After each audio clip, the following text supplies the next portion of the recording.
Hello everyone, good morning, सुप्रभात, सत श्री अकाल, आदाब, नमस्कार, जय हिंद, वंदे मातरम। दोस्तों, करंट अफेयर्स के इस पार्ट को लेके मैं राहुल यादव राहुल एडुकेयर में आपका स्वागत करता हूं। तो आइए कुछ इम्पोर्टेंट और इस तरीके से समझ लीजिए कि आज के प्रश्न से जो भी क्वेश्चन आने वाले परीक्षाएं हैं, आज के इस वीडियो से एक आध क्वेश्चन जरूर बनने वाले हैं। ठीक है, तो आइए शुरू करते हैं। मॉरिशस के सर्वोच्च नागरिक सम्मान से सम्मानित होने वाले पहले भारतीय कौन बने हैं? ठीक है, तो मॉरिशस के जो हैं सर्वोच्च नागरिक सम्मान और इससे सम्मानित होने वाले पहले भारतीय, अभी तक इससे पहले किसी भी भारतीय को नहीं दिया गया था। तो ये कौन बने हैं? तो जैसा कि आप सभी लोगों को पता है कि अभी हाल ही में नरेंद्र मोदी जी, ठीक है, वहाँ पे जो है वो उनका एक राष्ट्रीय त्यौहार चल रहा है, यानी अपना वो स्वतंत्रता मना रहे हैं। ठीक है, 12 मार्च के दिन उनका स्वतंत्रता दिवस मनाया गया। तो वहाँ पे मुख्य अतिथि के रूप में कौन गए थे? नरेंद्र मोदी जी गए थे, और वहीं पे उनको क्या मिला है? वहाँ का सर्वोच्च नागरिक सम्मान। इस तरीके से अगर हम देखें तो मोदी जी को अब तक कुल अलग अलग देशों के हिसाब से 21 सम्मान मिल चुके हैं। ठीक है, तो इस 21 नंबर को याद रखिएगा, ये सब सम्मान उनको मिल चुके हैं। ठीक है, अगर बात करते हैं इनके, जैसे हमारे यहाँ के सर्वोच्च सम्मान का नाम क्या है? भारत रत्न। उसी तरीके से इनके यहाँ के सर्वोच्च सम्मान का नाम क्या है? Grand commander of the order of the star. ठीक है, ये चीज़ ध्यान रखिएगा। अगर हम आगे बात करते हैं तो मॉरिशस के जो प्रधानमंत्री हैं नवीन चंद्र राम गुलाम, ठीक है, यहाँ से उन्होंने क्या किया है? पोर्ट लुइस में भारतीय प्रवासियों के लिए, मतलब उनके साथ एक कार्यक्रम के दौरान इसको सम्मानित किया है। बस उनमें आपको पता है मॉरिशस में सबसे ज़्यादा भारतीय है वहाँ पे, ठीक ना, तो ये ध्यान रखिएगा। अगर कल ही अभी हम लोगों ने इसके ऊपर चर्चा किया था कि मॉरिशस जो है वो कहाँ पे है? हिंद महासागर में स्थित है, लेकिन वो पड़ता किस में है? अफ्रीकी देश के में काउंट होता है मॉरिशस। ठीक है ना, ये ध्यान रखिएगा क्योंकि वो अफ्रीका के पूर्वी तट पे स्थित है। ठीक है, यहाँ की लगभग 2/3 आबादी जो है भारतीय मूल की है। कल ही हमने बताया था, क्यों? क्योंकि अंग्रेज जो है उन्हें क्या किए थे? 19वीं सदी के दौरान इनको वहाँ पे गन्ने की खेती के लिए ले गए थे और ये वहीं पे बस गए हैं। बात समझ में आया? अगर हम बात करते हैं मॉरिशस की, तो मॉरिशस की राजधानी कहाँ पे है? अभी हमने बात किया पोर्ट लुइस। ठीक है, मुद्रा कौन सी चलती है? मॉरिशस रुपया। वहाँ के प्रधानमंत्री कौन है? नवीन राम गुलाम। बात समझ में आया? अगर हम करेंट की बात करते हैं मॉरिशस से रिलेटेड, तो कल जैसे हमने बात किया था कि यहाँ का जो चौगोस द्वीप है, ठीक है, चागोस द्वीप, इसको ब्रिटेन ने जो है अभी हाल ही में इस पर संप्रभुता जो है मॉरिशस को सौंपी है। यानी ये आज़ाद भले ही हो चुका था, लेकिन अभी तक इसके कुछ द्वीप जो हैं अभी भी, जैसे चागोस द्वीप भले ही दे दिया है, लेकिन इसके अभी 3-4 द्वीप ऐसे हैं जिस पे ब्रिटेन का अभी भी कब्जा है। बात समझ में आया? अगर हम बात करते हैं विदेश मंत्री जयशंकर साहब ने यहाँ पे क्या किया है? एक मैत्री पार्क का उद्घाटन किया था। ठीक है, और अभी हाल ही में अगर हम बात करते हैं तो भारत की जो जन औषधि पहल है उसमें शामिल होने वाला पहला देश कौन बना है? मॉरिशस बना है। तो ये 3 चीज़ें ध्यान रखिएगा, चागोस द्वीप, ठीक है, मैत्री पार्क और जन औषधि पहल। ठीक है, अगला प्रश्न देखिए, निम्नलिखित में से किस राज्य में चाप चारकूट नामक महोत्सव मनाया गया? तो ये कहाँ पे मनाया जाता है? तो ये चाप चारकूट महोत्सव जो होता है वो मिजोरम में मनाया जाता है। बात समझ में आए?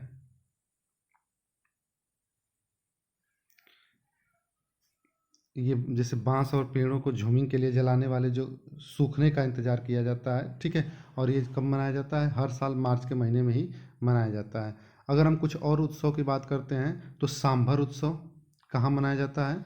राजस्थान में। ये सब हाल ही में मनाए गए उत्सव, ध्यान रखिएगा। ठीक है, सांभर उत्सव राजस्थान में, नागोबा यात्रा तेलंगाना, कचाई लेमन मणिपुर, मोडेरा डांस गुजरात, पुष्कर मेला और इसको जैसलमेर फेस्टिवल के रूप में भी जाना जाता है, राजस्थान में है। ठीक है, उसके बाद हिमिस फेस्टिवल जो है वो कहाँ पे है? ये है आपका लद्दाख में मनाया गया है। ठीक है, सोनपुर मेला सभी लोगों को पता है कहाँ पे? बिहार में। बीकानेर ऊंट महोत्सव राजस्थान में। बथुकम्मा तेलंगाना, इसको फूलों का त्यौहार भी कहा जाता है। हरेली और छेरछेरा महोत्सव छत्तीसगढ़ में, नागा मिर्च महोत्सव नागालैंड में, ठीक है, जल्लीकट्टू तमिलनाडु और कंबाला कर्नाटक में। ये हाल ही के मनाए गए कुछ फेस्टिवल हैं अलग अलग राज्यों के। अगला प्रश्न देखिए, भारत के पहले वाणिज्यिक अंतरिक्ष निगरानी उपग्रह स्काट को निम्न में से किसने लॉन्च किया है? तो ये ध्यान रखिएगा आप, क्या, स्काट को, ठीक है ना। इसको याद रखना आपके लिए जरूरी है कि ये क्या है, पूरी दुनिया का, हालांकि भारत की भले ही बात करते हैं, वाणिज्यिक अंतरिक्ष निगरानी उपग्रह है। बात समझ में आया? तो इसलिए ध्यान रखिएगा इसका नाम क्या है, स्काट, ठीक है ना। इसको किसने लॉन्च किया है? क्या स्पेस एक्स ने लॉन्च किया है, इसरो ने लॉन्च किया है, नासा ने लॉन्च किया है, या फिर दिंग तारा ने लॉन्च किया है? तो ये ध्यान रखिएगा किसने किया है, दिंग तारा ने। नाम पहली बार सुन रहे होंगे इसलिए इसको याद रखिएगा, दिंग तारा ने किया है, ठीक ना। देश की बेंगलुरु स्थित सैटेलाइट कंपनी है ये, ठीक है, दिंग तारा। दुनिया का पहला वाणिज्यिक अंतरिक्ष निगरानी उपग्रह लॉन्च किया है। बात समझ में आया ना, जो पृथ्वी की परिक्रमा कर रहे 5 सेंटीमीटर तक के छोटे ऑब्जेक्ट को ट्रैक करने में सक्षम है। यानी कि ये जो निगरानी करेगा पृथ्वी पर, समझ लीजिए कि 5 सेंटीमीटर तक के भी जो ऊंचाई की कोई चीज़ होगी उसको भी ये आसानी से ट्रैक कर लेगा, ठीक है। अब जैसा कि आपको पता है कि इसके बारे में, हालांकि दिन तारा के बारे में शायद ही कोई सुना होगा, तो भारत में जैसे स्पेस से रिलेटेड एक तो इसरो है, सबको पता है, ठीक है। आपको कमेंट बॉक्स में लिखना है कि दो ऐसी कौन सी प्राइवेट कंपनियां हैं जो स्पेस से काम करती हैं और वो भारत में है, ठीक है। यानी भारत की दो प्राइवेट कंपनियों जो कि स्पेस से रिलेटेड काम करती हैं उनका नाम आपको कमेंट बॉक्स में लिखना है। अगला प्रश्न देखिए, भारतीय वायुसेना आईएएफ के एयरोस्पेस मेडिसिन संस्थान आईएएम का दौरा करने वाले राजनाथ सिंह भारत के कौन से रक्षा मंत्री बने? यानी कि भारतीय जो वायुसेना का एरोस्पेस मेडिसिन संस्थान है यहाँ पे दौरा करने वाले ये पहले बने हैं। यानी इससे पहले भारत का कोई भी रक्षा मंत्री यहाँ पे दौरा नहीं किया है, ठीक है ना। तो इस बात को याद रखिएगा। अगला प्रश्न देखिए, वायु प्रदूषण रैंकिंग 2024 में भारत को कौन सा स्थान दिया गया है? तो ये कौन सा है? तो अभी हाल ही में रैंकिंग जारी की गई है, क्या, वायु प्रदूषण रैंकिंग, और इसमें भारत को जो है वो 5वां स्थान मिला है, ठीक है। हालांकि ये चीज़ ध्यान दीजिएगा कि पहले इसको 3रा स्थान था, इस बार इसको 5वां स्थान मिला है, यानी कि थोड़ा बहुत सुधार हुआ है प्रदूषण में। बात समझ में आया? लेकिन सोचनी बात यह है कि अगर टॉप 20 शहरों की बात करते हैं तो उसमें से 13 शहर सिर्फ भारत के हैं। यानी विश्व के 20 प्रदूषित शहरों की बात करते हैं तो उसमें से 13 शहर भारत के ही हैं, ठीक है ना। तो ये ध्यान रखिएगा। और ये कौन जारी करता है? IQ एयर, ये रिपोर्ट जारी करने वाली संस्था है, तो इसको भी याद रखना है, ठीक है। शीर्ष 20 प्रदूषित शहरों में से 13 जो हैं वो भारत में ही स्थित हैं, ठीक है। तो ये ध्यान रखिएगा आप। अगर हम बात करते हैं और जो इंडेक्स जारी हुए हैं उसमें, तो वैश्विक नवाचार सूचकांक में भारत का रैंक कितना है? 39 नंबर है, ठीक है। हैप्पीनेस इंडेक्स में भारत 126 नंबर पे है। अगर हम बात करते हैं ग्लोबल पीस में 116 नंबर पे। अगर जेंडर गैप की बात करते हैं तो 129 पे। जेंडर इनइक्वलिटी की बात करें तो 108 पे। करप्शन परसेप्शन इंडेक्स की बात करते हैं तो 96 रैंक में है, ठीक है। लॉजिस्टिक परफॉर्मेंस की बात करें तो यहाँ पे हम 38वें नंबर पे हैं, ठीक है। प्रेस फ्रीडम में 159वें नंबर पे। वैश्विक भूखमरी में हम 105वें नंबर पे हैं। वैश्विक प्राकृतिक संरक्षण सूचकांक में हम 176वें नंबर पे हैं, ठीक है। आर्थिक स्वतंत्रता सूचकांक में 84वें नंबर पे हैं। यात्रा और पर्यटन विकास सूचकांक में 39वें नंबर पे हैं। और नेटवर्क रेडीनेस में हम 49वें नंबर पे हैं। ये कुछ हमारी रैंकिंग्स हैं, ध्यान रखिएगा। PLI प्रोत्साहन पाने वाली पहली 2 पहिया EV निर्माता कंपनी कौन बन गई है? ठीक है, तो ये बनी आपकी ओला, ठीक है। आइए आगे देखते हैं। हाल ही में महिलाओं की स्थिति पर संयुक्त राष्ट्र आयोग के 69वें संस्करण का आयोजन कहाँ किया जा रहा है? तो हाल ही में जो महिलाओं की स्थिति पर संयुक्त राष्ट्र आयोग का 69वां संस्करण का आयोजन कहाँ किया जा रहा है? तो ये किया जा रहा है आपका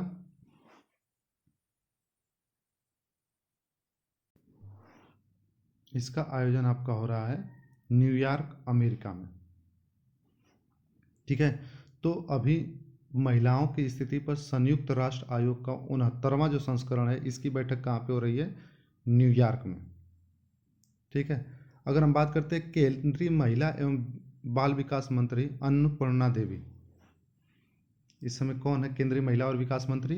अन्नपूर्णा देवी। ये जो है भारत के जो प्रतिनिधिमंडल है उसका नेतृत्व करने वाली हैं।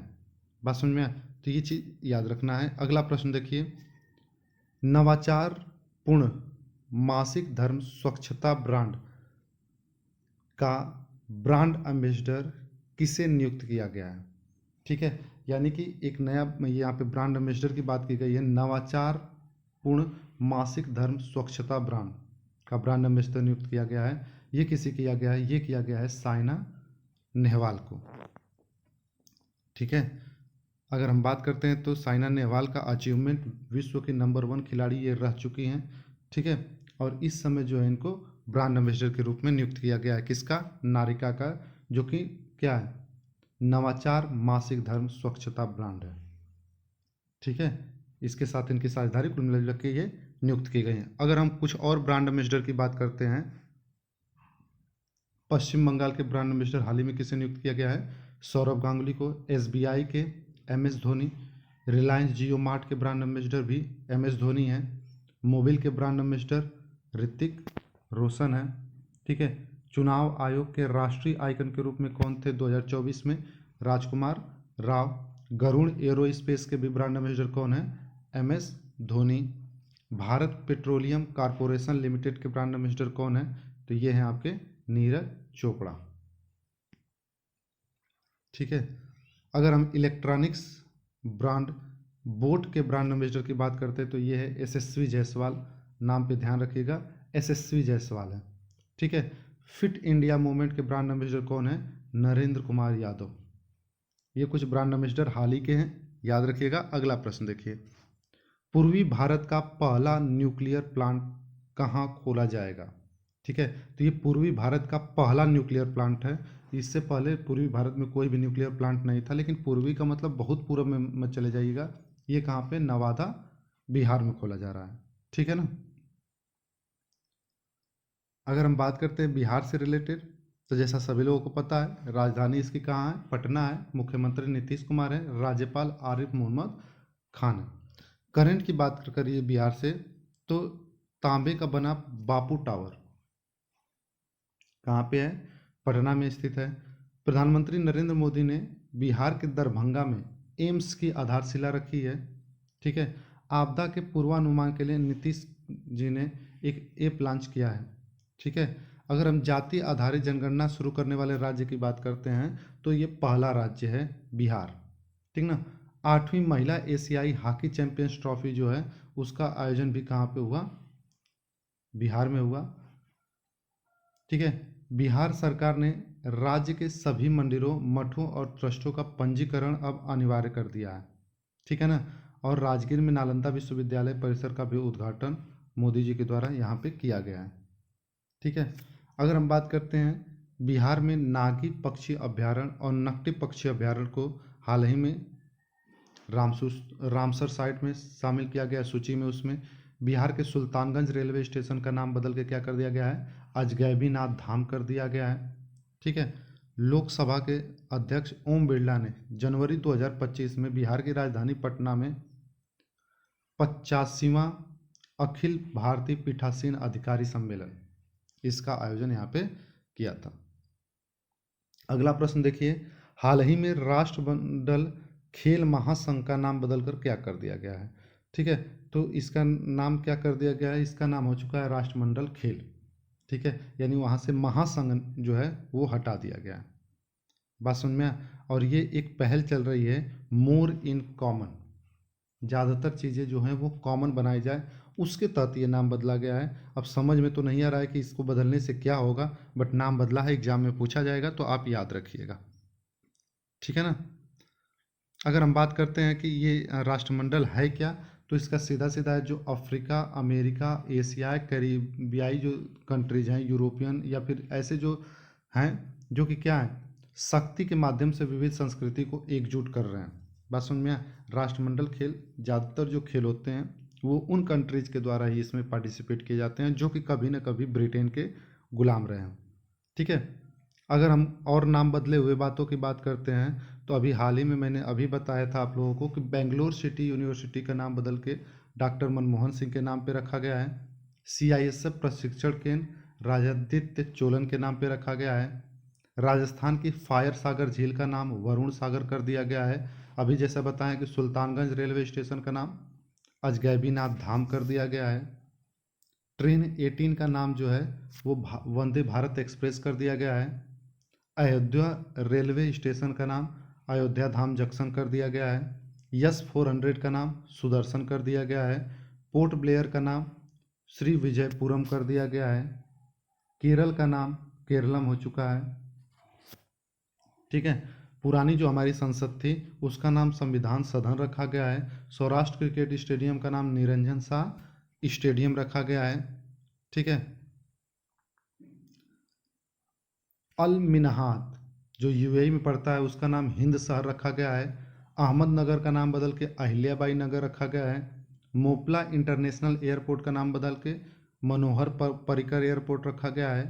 सराय काले खान चौक का नाम बदल के बिरसा मुंडा चौक रखा गया है। रामनगर जिले जो कर्नाटक में पड़ता है उसका नाम क्या किया गया है, बेंगलुरु दक्षिण कर दिया गया है। काकसर ब्रिज जो लद्दाख में पड़ता है इसका नाम क्या कर दिया गया है, कैप्टन अमित भारद्वाज सेतु कर दिया गया है, ठीक है। अगला प्रश्न देखिए, विश्व जूनियर शतरंज चैंपियनशिप 2025 का खिताब किसने जीता है? तो ये खिताब जीत लिया है कौन, प्रणव वेंकटेश,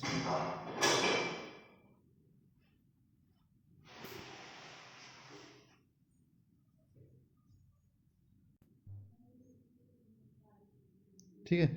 बाकी सारी चीज़ें जो है आपका यहाँ से PDF में मिल जाएगा, आप उसे डाउनलोड करके पढ़ सकते हैं, ठीक है। नोट्स अपना बना सकते हैं। इस PDF के लिए आपको सम्राट एकेडमी GZP को जो टेलीग्राम चैनल है उसे आपको ज्वाइन करना होगा, ठीक है। तो आज के लिए बस इतना ही रखते हैं, मिलते हैं अगले वीडियो में कुछ नए प्रश्नों के साथ, कुछ अच्छे प्रश्नों के साथ, कुछ इंपॉर्टेंट प्रश्नों के साथ। तब तक हंसते रहिए, मुस्कुराते रहिए, पढ़ाई लिखाई करते रहिए। Bye bye.